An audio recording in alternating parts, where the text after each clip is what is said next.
I am so excited to be here with you today because I'm going to give you information that is life-changing. This information changed my life, and I'm going to share it with you right now. So I want you to think for a second. If I ask you to tell me what your refrigerator looks like, what would you tell me? Well, you would think about in your mind, you would say, what does my refrigerator look like? And the picture would pop into your mind, and you could describe to me that it's the color, whether the freezer's on the right or left, up or down, how big the handle is on the door when you open it, what's in the inside, what kind of food, where is the milk stored.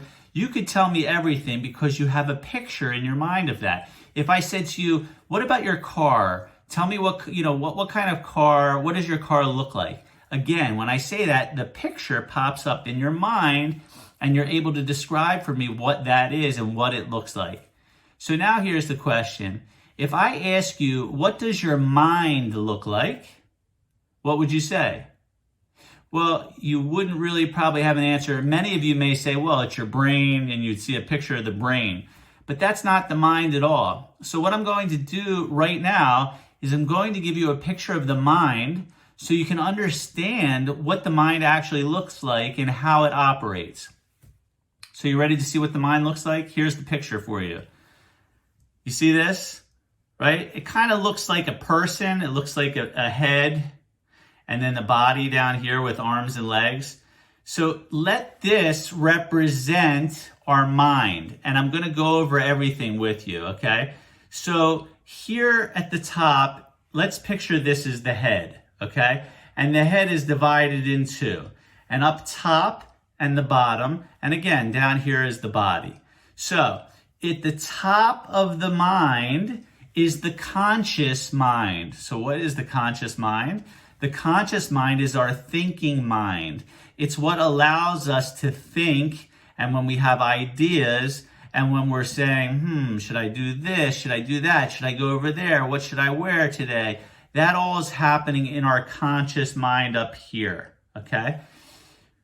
Then this down here is our subconscious mind. I know it sounds big, but it's really not. So conscious is your thinking mind up here. Subconscious, what happens with the subconscious, when information comes to the subconscious mind, it's accepted as the truth. So once it hits this level, it's accepted as the truth, regardless of whether it is the truth or isn't the truth. It hits here, it's the truth. And I'll give you a perfect example, right? When you were a child and you were out on the field playing, and maybe one of the kids said, "You're so stupid." This part of our mind up here, the conscious mind, didn't really operate very well. We didn't know how to think and analyze thoughts when we were kids. So what happened? That thought, that thing that person said to us, that you're bad or you're stupid, comes right into the subconscious mind here and is accepted as the truth. And that's held right here in the subconscious controls all of our behaviors moving forward. So when we want to go later in school and take a test and we're not performing well, that's because we had that thing stored right in here in the subconscious, which was I am stupid. And where did that I am stupid come from? It came from the fields when we were little, when someone told us something, because we didn't know how this portion of our brain operated. We didn't know how to analyze something that was coming at us. So instead it came right in, went right down into the subconscious and created what's called a paradigm. And that paradigm is our belief system, and that belief system, I'm stupid, I'm not good enough, controls all of our behavior. And here's the body, right? Our actions. So we have the conscious mind, which is the thinking mind, the subconscious mind, which again holds our paradigms and accepts everything that comes to it as the truth. And that everything that's in the subconscious affects our actions moving forward. So again, just a quick example.